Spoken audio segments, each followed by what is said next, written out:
ಎಲ್ರಿಗೂ ನಮಸ್ಕಾರ. ನಮ್ಮ ಅಡುಗೆ ಚಾನೆಲ್ಗೆ ಸ್ವಾಗತ. ಇವತ್ತಿನ ವಿಶೇಷ ಗರ್ಗರಿಯಾಗಿ ಸ್ವಲ್ಪ ಡಿಫ್ರೆಂಟ್ ಆಗಿರೋ ಮಸಾಲೆ ಪುಡ್ಡಿನ ರೆಸಿಪಿ. ಮೇಲ್ಗಡೆ ಸಖತ್ ಕ್ರಿಸ್ಪಿ ಆಗಿರುತ್ತೆ, ಗರ್ಗರಿಯಾಗಿರುತ್ತೆ, ಒಳಗಡೆ ಹೂವಿನ ಥರ ಮೃದುವಾಗಿರುತ್ತೆ. ಇದು ಇನ್ಸ್ಟೆಂಟ್ ರೆಸಿಪಿ, ದಿಢೀರನೆ ಮಾಡೋ ರೆಸಿಪಿ. ಮುಖ್ಯವಾಗಿ ಇದನ್ನು ಮಾಡಲಿಕ್ಕೆ ಮೊಸರನ್ನ ಉಪಯೋಗ ಮಾಡ್ತಾ ಇಲ್ಲ. ದೊಡ್ಡದಾಗಿರೋದು ಬಟ್ಲು ತೊಗೊಂಡಿದ್ದೀನಿ. ಮೊದಲನೇ ಸ್ಟೆಪ್ಪಲ್ಲಿ ಇದು ಸಣ್ಣ ರವೆ, ಚಿರೋಟಿ ರವೆ 1 ಗ್ಲಾಸಷ್ಟು, ಉಪ್ಪಿಟ್ಟು ರವೆ ಕೂಡ ಉಪಯೋಗ ಮಾಡ್ಬೋದು. ಕಡಲೆ ಹಿಟ್ಟು 1 ಗ್ಲಾಸಷ್ಟು.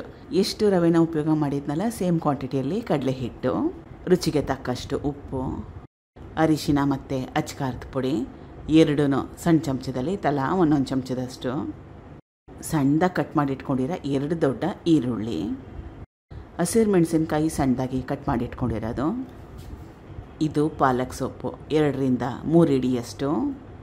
ಮೊದಲು ಚೆನ್ನಾಗಿ ಕಲಿಸ್ಕೊಂಡು ಆಮೇಲೆ ಅವಶ್ಯಕತೆ ಬಿದ್ದಾಗ ನೀರನ್ನ ಸೇರಿಸ್ಕೊಂಡು ಹಿಟ್ಟನ್ನ ಕಲಿಸ್ಕೋಬೋದು.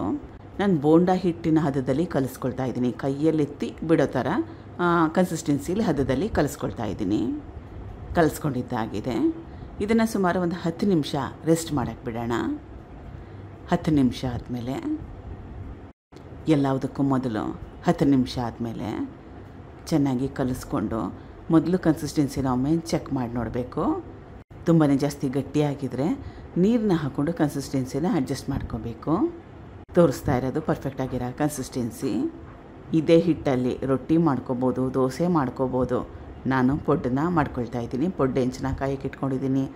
ಎಲ್ಲದರಲ್ಲೂ ಸ್ವಲ್ಪ ಎಣ್ಣೆ ಕೂಡ ಹಾಕಿಟ್ಟಿದ್ದೀನಿ. ಎಣ್ಣೆ ಕ್ವಾಂಟಿಟಿ ಜಾಸ್ತಿ ಅನಿಸಿದ್ರೆ ಕಡಿಮೆ ಹಾಕ್ಕೊಳ್ಳಿ.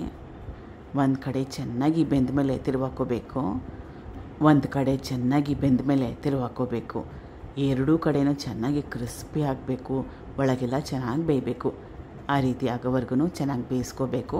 ಹೈ ಫ್ಲೇಮ್ ಬೇಡ, medium flame, low to medium flame ಇಟ್ಕೊಂಡ್ರೂ ಕೂಡ ಸಾಕಾಗುತ್ತೆ. ಈಗಿದಾಗಿದೆ.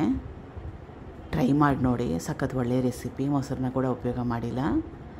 Thank you for watching. ಧನ್ಯವಾದಗಳು.